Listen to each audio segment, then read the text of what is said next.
today's topic, we are going to be talking about sending a late talker to school. And I know that a lot of parents out there are getting ready for parents to be joining. And I know that now is the time. Even if you're late talker here in Florida where I live, the kids are starting next week, but I know it's going to be happening in the next few weeks. And these tips are going to help you whether you're sending your child to school for the first time or if you're sending them back to school. Because remember, every year, school is different. Even if you're going back to the same school, even if you're going back to the same teacher, there could be new things going on that are, you want. And on this platform, we equip and empower parents to get their kids ready to go out in the world and learn from other people. Because remember, we can't teach them everything. We're equipping these kids to be independent on their own. So I just want to make sure that I get this squared away. Everything's working good. Okay. So, and I see that people are joining. Thanks for joining. Before I get started, I want to remind everybody of a really exciting opportunity for you. This month, I am going to be in Dallas. Let me show you this graphic here. In Dallas, will help your late talker have their best school experience. So I've got some graphics and I got some videos. Looks like everybody can hear me and everything's working. Also, this is a Q&A, so if you have questions about anything that I talk about today, put your questions in the comments. Let's get to the strategies. So here's the first one. Practice skills that are going to equip this child's independence for self-care. Because remember, at school, they're not mommies and they're not going to be looking after making sure your child eats. In fact, it's going to be a lot easier for them if they already are good at the skills they need to be independent for self-care at school. So don't worry about teaching their ABCs. That's the teacher's job. Your job as the parent and language facilitator is to get this child ready to go. So as much as possible, not just eating, but accessing and managing the food. Can they open the package? Can they get their lunchbox in and out of their backpack? All of those things. And can they pull up and down their pants? Can they put on their shoes, hats, things like that? Backpack on and off. I have a little graphic to show you kind of what I'm talking about here. So when we look at this dad, as we see how he's working with his little girl. Now he's got her. She wants him to help. She wants him to do a lot for him, but he is coaching her. You see, he's standing right by. He's got her hat. He helped her put it on. He lets her mess with the thing himself. Now she's got to wear a mask and he's showing her, not putting it on her, because at school she's going to have to take this mask on and off all by herself. He shows her how to find the right way up and down. He shows her how to do it. Obviously, this is not the first time, and he's just going to make sure it's perfect. He's talking to her all through the process so that she can be independent. Let me get my mouse going so I can pull this up. So she can be independent for those skills. And the more independent your child is for those little self-care things, the more energy they have to focus on learning and doing what they need to do at the school. So that's the number one tip, is you can really help them be successful at school if you help them be successful independently for the self-care things they need when they go there. All right. Let's look at the tip number 2 that I have for you. And it's this one here, where you're going to be using a mirror or video. So either way, the child can look at themselves. I've got video to help you see this too, why this is a great idea, and late talkers are already used to doing this. So use a mirror video to practice self-identity with labels for name, age, talent, and preferences, and to start chats about relationships and roles using the proper names of family members and friends. Let me show you a little bit about what this looks like. Got to get my right graphic up here. So this little girl, even as a toddler, she's identifying herself. She knows that's her nose. She's looking at it in the mirror. Now she actually sees a reflection in the side. Look, it's still me. It's still my nose. See, kids are super interested in looking at and exploring their self, and she wants to know what these things are called.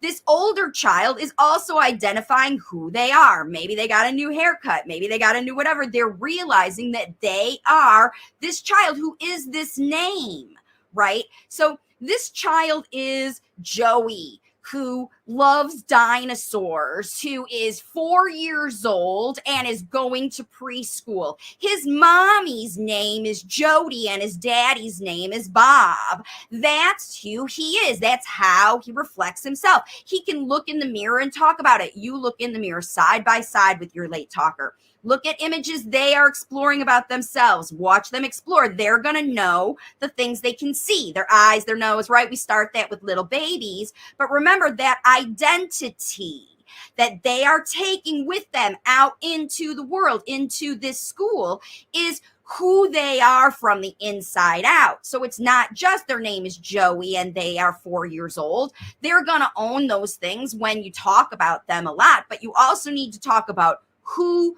Joey is. So Joey has a clear understanding of his star player, who he is bringing to the thing. Is Joey a busy kid who needs to move a lot? Is Joey a concentrator? Is Joey a looker? Does he want to wait and watch other kids and see them before? Because remember, these late talkers, they have their own way to go about things, their own identity, the things that they feel comfortable. And they're going to take their comfort zone to this school and find a place where they fit within their comfort zone. Remember, your job, we're going to talk about that in another tip, is to help them move out of that comfort zone, but they always carry their comfort zone with them. And so they need to figure out who am I and what do I have? What skills and abilities do I bring to the table? What's going to help me be successful here? What am I really good at? And what do I need help with? Where do I struggle? Where am I needing some extra help and accommodation? Your late talker has to understand those things about themselves because you're sending them out in the world to self-advocate for those things. These people can't read your child's mind like you can. You need to get them ready. And when you do, you see, you talk about who they are, not just their name and age. They need that too, of course, but who they are from the inside. They'll pick up their name and age along with all these other things. And I promise anybody who wants to get to know your child, to educate them, their name and age are just the basics. That's just how they identify them. But how they connect with your child is when they bring their personal self out. I'm Joey and I love dinosaurs. That helps the teachers and staff around your late talker connect with them. And that's what you want. You want to equip your child to be connectable, to be attractive, to be super cute for these people to stand out in the crowd in a good way. So they get noticed and they get attention and they get all the care and loving need that they need, right? To help them do what they need to do at the school. That's what you're sending them to equip them for.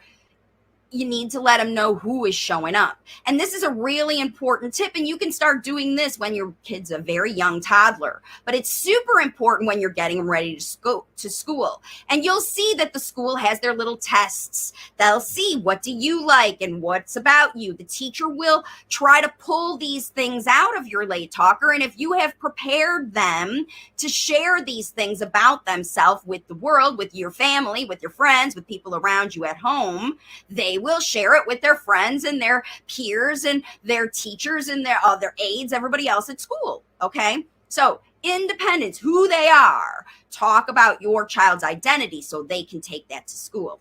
Okay. Let's talk about the third tip that I have for you, which is here.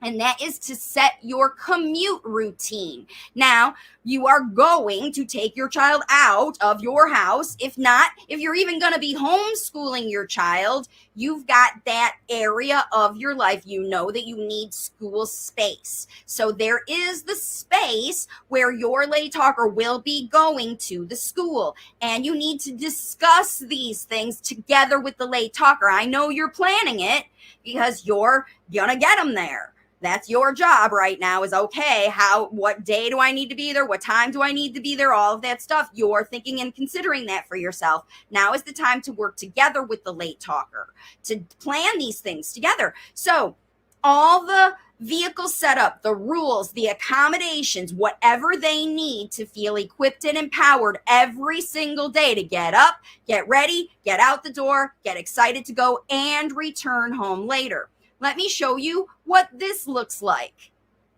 Okay, I've got this little video here where we're talking about this mom who she's got her kiddo with the backpack on, going to the car, talking about where they're going. Even when she picks them up from daycare, where are we going? We're going home. You're going to sit in your car seat. This is where we put your backpack.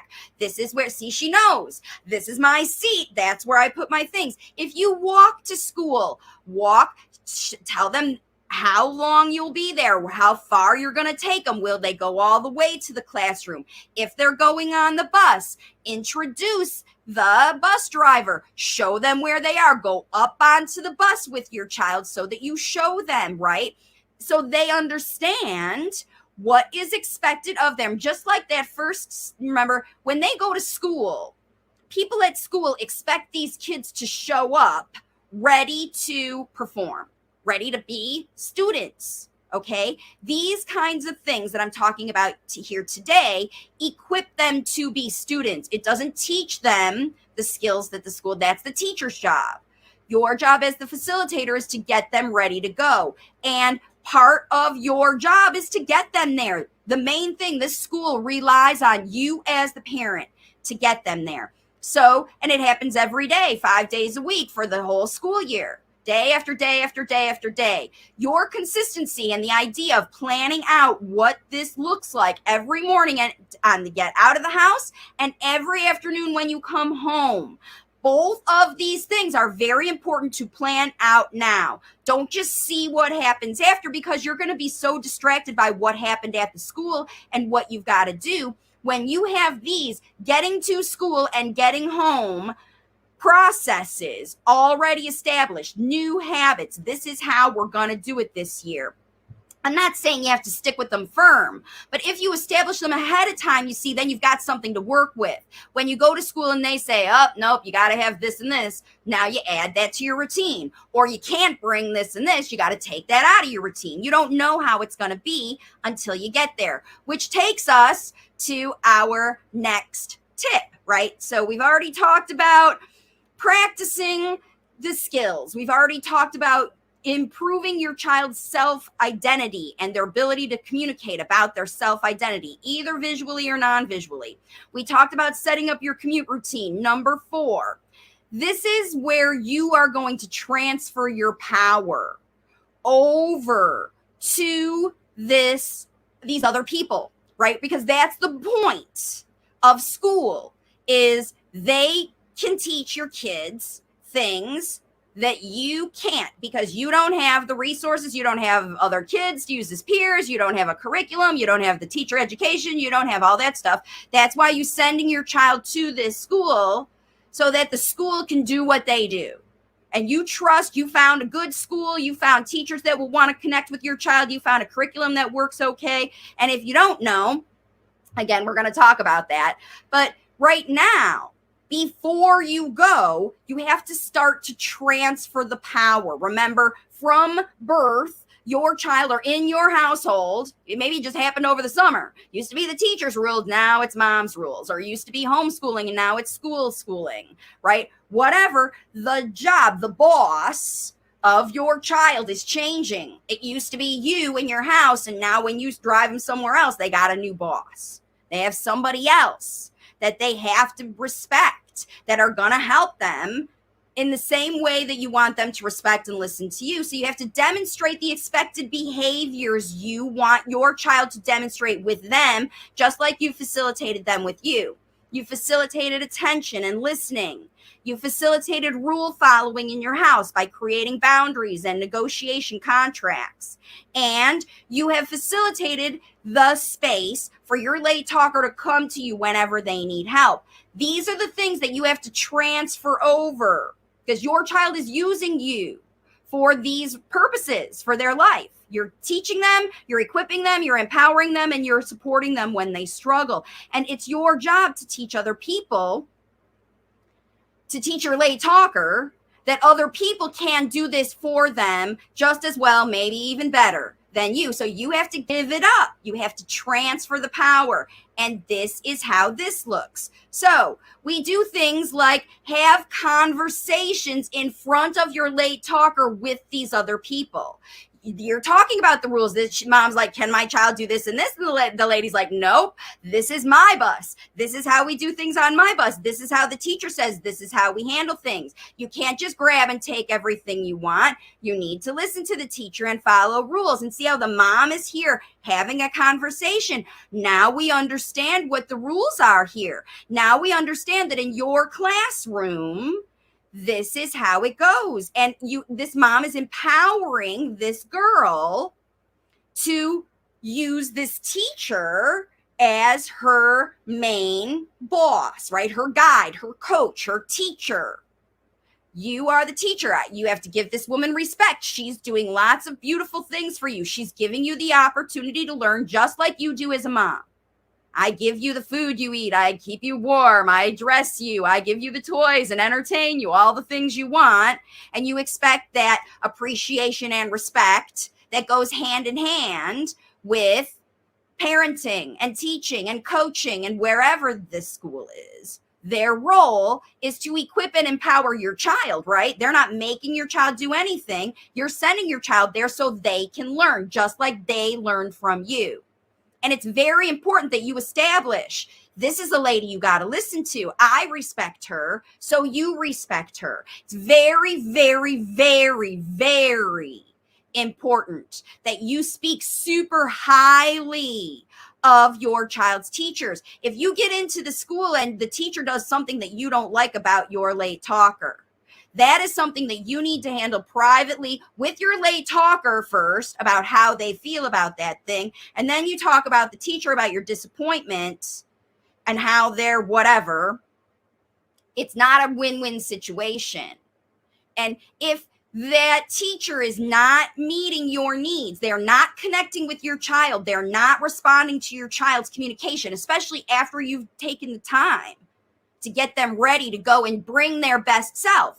Now, their best self, they're late talkers. They're not talking like other kids. They are doing behaviors that are not like other kids. They can't pay attention as well as other kids. Maybe, I don't know, you know. And that's the job of you and the teacher and your child to figure out, how does your child, as they show up today for the first day of school, with all the equipment and empowerment that you have given them, how does my child, as they are now, fit in here now? Not someday he'll get it, he'll listen and get it. How and how does that happen? How does it happen that he becomes like the other kids and listens like the other kids? Because they'll say, your child not like the other kids. And we need to do these extra accommodations. Okay, what are they? And how do they help my child get rid of them, instead of keeping them separate and opposed? Because how this looks, right? How that looks is just really empowering those other people to do, transferring over. Okay, so let's talk about number 5. Moving into the next thing. And this is what we're going to do is number 5 is get your child ready for the unknown. Okay. We don't know what this school is. That's what I was just getting ready to start with now. All you can do is the most investigation you can. You meet the teacher, you see the school, you learn about the curriculum, you see the other kinds of kids that are going there, all of that stuff. If you haven't figured it out by now, you'll figure it out within the first few days, if not the first week of the school, right? How things are. But until then, you don't know. You don't know what the teacher, you hope. There's a lot of hope. And there's a lot of things that you can predict about school. You went to school, you sent other kids to school maybe, or you've seen a lot of schools in your life. You know, you've been there. So there's some things you do know about school in general, but you don't know how this experience is going to be for your child, and neither do they. And you can't tell them it's going to be like this and this and this and this and this, because you don't know. And if you tell them it's going to be that to try to make them feel better if they're anxious about going to school, and then it's different, now you're going to get called out in your projection. Okay, so the way you do this is you empower them to wait and see what the teacher has prepared for them in their unique situation, and you remind them you'll always offer support no matter what comes. And this is how this looks. Okay, so I've got some video here where at the beginning of this video, there's a little girl. So she's playing school. She didn't learn how to do this all by herself. Her mom showed her how to do it. And she's so good at it that she's got her babies and stuff in school. This is a little girl who maybe already has been to school. But this is the idea that I'm talking about, where you can create these kind of scenarios at your home and show. And if you don't do them in your home, then you can do them in the community. If you've been to the library, to the community things, if you've seen other kids, here's the little late talker, the little girl on the right. She's just playing along and watching what the other kids do and how the other kids interact. And here's a little girl that's confused about things. They're reading stories about books, about school. They're reading a book about school.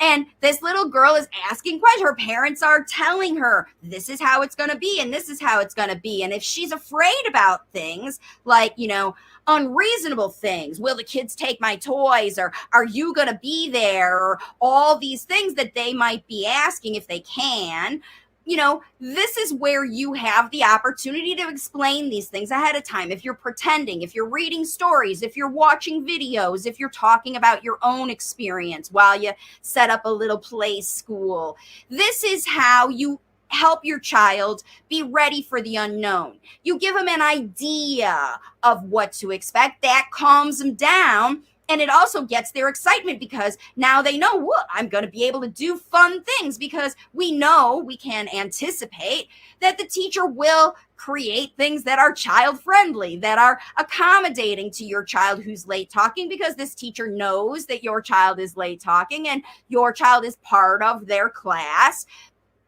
All of these things can be discussed with kids ahead of time. Fears, worries, excitement, and anticipation, because you want to build this anticipation for school, because you want kids to be excited about going there. So it builds their dopamine, it builds their neural processing, and they do their best, and they learn hard, and they work hard when the teacher gives them challenges, and they come home and they talk about the hard work they did at school, and so does the teacher. And this is what you want. That's what school is. It's the place for a child to go and do their work, do their learning, learn how to be friends, learn how to share, learn how to do things on their own, open their own lunchbox and open their own bathroom door and go in there all by themselves in the strange bathroom that's at school and handle that all by themselves. They are learning how to do these things. It depends on what age. Now you've got a 11th grader who's going in there and he's going to master, his math, his algebra and calculus and stuff that he's mastered in his own mind and been practicing at home. This transition into this new environment should be, to your late talker, an exciting thing. I can't wait to go see Miss So-and-so, who's the aide, their favorite person who helps them guide in, because you have empowered the aide to be their helper, or the teacher to be their knowledge base, or the gym teacher to be the one who lets them run around every day, or the OT, or the speech therapist, or whoever is there, the bus driver, whoever is there to help your child get through these things. When you pass off that responsibility, and then you can use those other people as resources for you. You keep communicating with all these people in the environment through the process, and that's how they stay successful, you see, because you get them successful to start learning, and that's just the beginning, right? We're just getting the kids to school so they can do it. Now, it doesn't matter where you are in the process. If you're, like I said, going back to school or going to school in the first time, these are the skills you need. And if you want to use your back to school experience, you can use the workbook. There are 4 versions available on Amazon right now. You can go there and access the workbook, and you can use these skills. The commute, thing as your language facilitation. Every day you start talking about your commute, and that's what every day you visit this. Every day you visit a little school talk where you talk about what school is going to be and how it's going to be. You probably are finding yourself doing it already as you're back to school shopping and you're finding the clothes. Remember, involve the late talker with every bit of this school planning. Explain to them why you chose this jacket or this backpack or this pair of socks for them. Because remember, it's going on them. It's their identity. And you are at this moment, it's a big, big moment, especially if it's the first time for all you moms, equipping and empowering your child to go out in the world for the first time away from you. It can feel super scary and triggering to you. And with you taking the effort to teach your kid these 5 things, equip them through these 5 angles, right? Now you can feel better because now you know they know how to listen to the teacher and they know how to ask for help. And if the teacher comes back with feedback, your child's not listening and they're not, that's what you're going to get is this feedback. And you can always come back to this video and look at these skills because these are the foundational skills. A lot of parents are like, I got to teach my kid to say their name, their age, and whatever. I got to teach them to count to 10. I got to teach them to whatever so that they can pass the test. And the teacher believes they are independent. The only thing that is going to trigger a teacher to believe that your child is independent is them seeing your child show up independent doing these skills every day, equipped and empowered to be a student. And that's the dream of every teacher, that parents will do these 5 things. Because these are the 5 things that teachers struggle to, these are blockages to their actual teaching new material.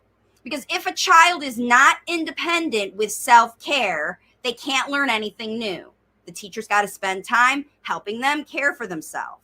Because remember, none of us can learn if we're not, and that includes sensory issues, right? Unless your child's independent with managing their sensory issues at school. These are things that you need to have as goals if they aren't already established. And you can continue to facilitate that ongoing all through the school year, all 5 of these things. Pretty soon, you can look at this workbook and look at the levels in how they're doing and just gauge it. How independent is your child for spoken language? How independent is your child for getting to school, getting up, getting ready? How independent is your child telling you what happened there after the day's over? Because that's also important. Because when you equip your child to talk about their identity here in the home, I love this, I do this, I make dinner, I sleep in my bunk bed, I have sisters who boss me around. That's their identity in the house. At school, they got friends who are playing superhero stuff that they're following around. They've got teachers, one that's bossy, another one that's nice. They know who they are and who they fit with. They're already learning that way before, and it never ends. So you always have to continually talk with these kids. Are they respecting their teachers and giving them the same authority that they give you or they give themselves, right? Because remember, these kids that are manipulating you at home will manipulate teachers, and bus drivers. They'll try to pull that stuff on anybody. And you at home who are equipping your child to be an independent student, it never ends. Because the more your child becomes independent, the school is designed to give your child more challenges. And here's more work. Remember, the older they get, the more they pile on. That's what these schools do. How do you equip your child to handle more, the unexpected, right? When you see it coming, you start to look for patterns. Always return to your late talker and talk to them about their school experience from these 5 perspectives. How's the commute? How is your authority figures? How are you getting along with everybody? Is everybody doing the right role? Because they'll tell you about their friends that aren't listening and that are acting up and that aren't respecting the teacher, that aren't following the rules, that are doing what they want.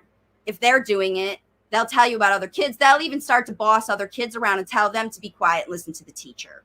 Because you have shown them the value because you've demonstrated it, like those moms in the video. She sat with her daughter listening to the teacher. She sat with her daughter listening to the bus driver explain, this is how it goes on my bus. And you say, look, this is your bus. These are your rules. This is your teacher. This is your bus driver.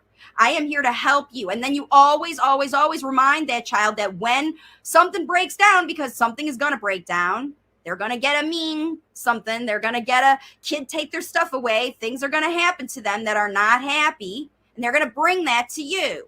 And then you have these things because you've equipped the child, equipped them to be in their identity and share their concerns with you. And that's how they show up to be students and learners. Okay. So I'm not seeing any more questions come in, except for everybody else says that the sound is working and all of that. This is live Q&A, and I do have a comment that I wanted to see. Let me just put this here. So if you have a question today, if you're sending your child back to school, let me know. You can post your question in the comments. And the one comment that I got was from Melody, who I also had a strategy session with. They're interested in getting started, but they've got some more investigation to do with their late talker. And she's been diving into the YouTube videos because I see her comments on here all the time. So a shout out to Melody. Thank you so much for doing what you need to do to learn what you need to do. You know what I mean? When you feel like I don't know what to do, this is where you come to find the resources. And Melody says she was watching that garbage in, garbage out video. And she says, I can't tell you how many times I heard the phrase garbage in, garbage out, but it is so true. And this concept can apply to so many different aspects of a parent's journey with a late talker. And she talked about not only, I edited this a little so it would fit, not only to the speech models. So if your child can't hear, or you're talking too fast, or the speech is blah, blah, blah, blah, or you're speaking 3 languages at the same time and mixing them all up together, that's garbage in. So you're not going to hear good speech out of your child. Also, if they can't hear very well, that even the best speech sounds like garbage to their brain. And so they're not going to speak properly. So that's one way to think about garbage in, garbage out, but it really applies to us parents and what we've been led to believe about our children and their potential, or lack of it, that people try to make you believe that your kids aren't able to do this. And, you know, this is kind of what happens with schools. They have real expectations of your kids. They do. And if your child isn't living up to those expectations, maybe they are, but they're doing it in their own way, or maybe they're refusing to do what they are expected to do on command because they're stuck in prompt dependence or avoidance, or they're feeling a lack of empowerment, that they don't feel like they're able to do these things, or that they're equipped, not that they're able, but they're allowed, right? I know how to do this. I know how to run around and talk about what I want, but in this environment, I'm not. You know, those are the kinds of things that parents can find out when you connect with this late talker. So, and then other people who see it in a very short snippet. That's what happens when they only have a written explanation of your child, or a very short video where they're doing some behavior, or maybe they only spent a few minutes with them and they're biased towards identification of autism. These are the kinds of things that will cause a professional to say things to parents that is their interpretation. I can't say that it's not true. It's their truth. When they see kids, this is their understanding of what's going on based on their research. They just haven't seen the same data or in behavior and examples of what your child can positively do, because they've only been looking at a snapshot of your late talker. And if that's what happens, and you haven't prepared your child for someone to observe them and see their best self, you know, that's literally why they fail the tests. And that's why parents get blamed for kids not being school ready. It's because parents haven't taken the time to do the things that I talked about today.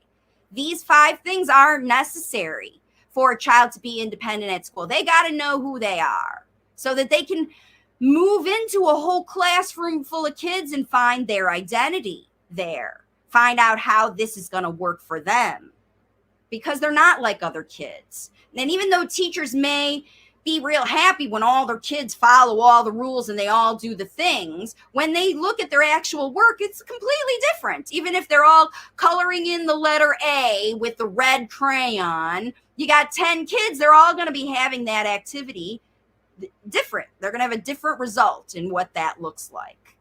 And that's what the teacher needs. When she can see your child performing at their best, then they can analyze and give them helps and C's. Does your child want to color in the line? Do they not want to color in the line? Why?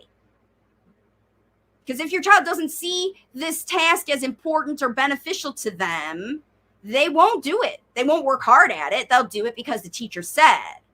And that's the difference between a good student and a compliant kid who's just going to school. You want to send your kid to be the kid who wants to learn every day. I want to go and see what she's got for me next. What has my teacher developed? What are we going to learn today? I can't wait to come home and tell you. And then when you drop your kid off, you talk about the fact that I can't wait to hear what you did at school today. I'm going to be waiting to hear what stories you read or what blocks you built, or whatever your child's doing. You know what they're doing because you're involved and they're telling you every day. If you're detached from this, if you have to rely on a teacher's notes to tell you what a child did, that means that you haven't done this work with your late talker. You haven't connected with them to empower them to be their coach so they can be a student. Okay? You are their student coach. You're not their teacher. Their teacher's teaching them the math, the ABCs, the coloring, whatever they got to learn for the curriculum. You're just equipping them to go there and do the best. Okay? That's your job. That's all you can do. All you can do. So, hi, Grace. She says, my school's asking for an aid teacher for my kid. What should I ask or look for in the aid teacher for a better approach with him? Not in the U.S., in Mexico, and my kid is 3. So if you've got a 3-year-old that can't go to school with other children, you need to, you want to find an aide that is going to equip and empower your child within this school year, because he's only 3. You can equip and empower a late talker to be a great student over the course of the year. And if you are required to send an aide with them, you got to find one that is not going to do things for them, one who is going to understand their identity, one that's going to empower them and do what this dad did. Look at those videos that I just attached in here and how these parents work together with these kids.